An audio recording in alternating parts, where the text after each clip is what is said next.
Opa, vamos lá, né? Mais um episódio da Vaza Jato, que não é jornalismo, é militância política, com dois objetivos bem claros, né? Um objetivo direto e o outro objetivo é oblíquo. O objetivo direto é melar a Lava Jato, anulando os processos e freando novas investigações. Aqui a gente está tratando especificamente da proteção à cúpula do judiciário, que começa a ser alcançada pelas investigações da Lava Jato, e também ao pano de fundo de todo esse movimento da hashtag Lula Livre.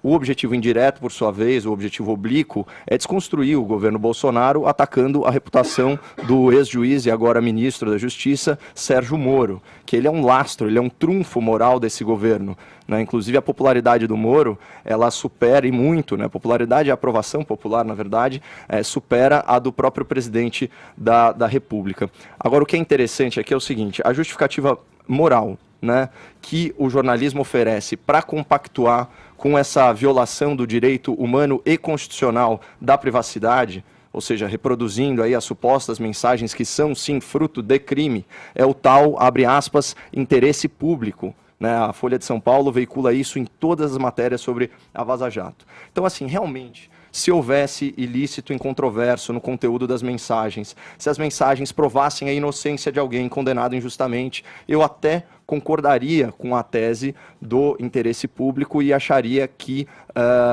esse jornalismo é um jornalismo moral. Só que a Vaza Jato, ela já está no âmbito da fofoca, da boataria, cuja única finalidade só pode ser o assassinato de reputação das autoridades envolvidas na Lava Jato, que é o maior esforço de combate à corrupção da história do Brasil. Porque o que está sendo veiculado agora são não notícias, sem qualquer traço de ilegalidade. E falando sobre interesse público, né, retomando esse argumento, qual que é o interesse público de uma mensagem como essa que eu vou ler para o ouvinte, do Deltan Dallagnol para sua mulher sobre uma palestra que ele havia realizado? Abre aspas, ficaram vidrados, aplaudiram no meio e de pé ao fim, engajados. Qual o interesse público? Essa mensagem de um marido para uma esposa tem algum interesse público? Folha de São Paulo, é evidente que não. E quando a gente vai no mérito da matéria, independente aí dessa, vamos dizer assim, dessa controvérsia entre o ministro e a editoria da Folha, quando você vai lá no Conselho Nacional de Justiça e você vê a resolução que determina aí a notificação da palestra, você vai ver que essa mesma resolução, ela sequer exige a notificação de remuneração.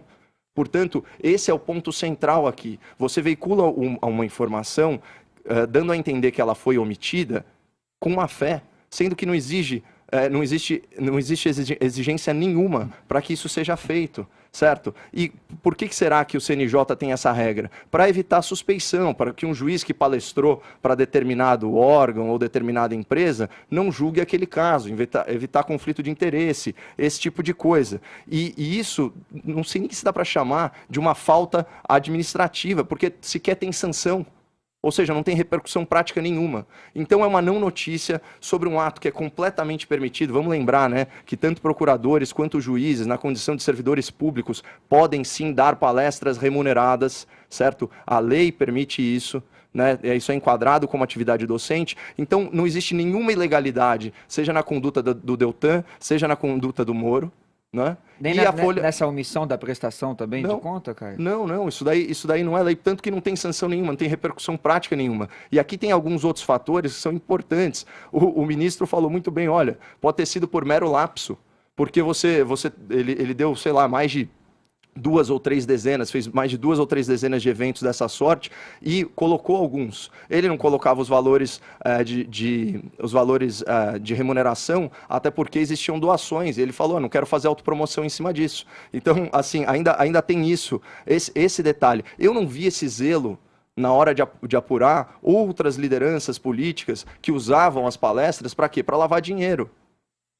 E isso não era falado. Então, assim, assusta você criar uma notícia, foi exatamente o que o Edgar tratou na nota dele aqui de repúdio mais cedo. Você imputa e você dá a entender que existe ilícito onde não existe. Isso é um tremendo absurdo. E, de novo, qual o interesse público da mensagem de um marido para a esposa comentando o entusiasmo de uma plateia? O que é isso, pessoal? Não tem o menor cabimento. No caso do pedido de escusas do ministro acaba legitimando a veracidade desse conteúdo pelo Intercept ou não? Eu acho que dá a entender que sim.